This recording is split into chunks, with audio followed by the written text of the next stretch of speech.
ನೋಡುವರಾರಿಲ್ಲ ಕೇಳುವರಾರಿಲ್ಲ ಒಂಟಿ ಬಾಳಿನಲ್ಲಿ ದೇವತೆಯಂತೆ ನೀನು ನನ್ನಲ್ಲಿ ಬಂದೆ.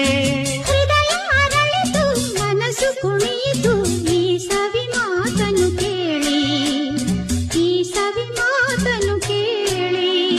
ಬಂದೆಯ ಬಾಳಿನ ಬೆಳಕಾಗಿ, ಬಂದೆಯ ಪ್ರೇಮದ ಸಿರಿಯಾಗಿ, ನನಗಾಗಿ ನನ್ನ ಜೊತೆಯಾಗಿ. ನನ್ನ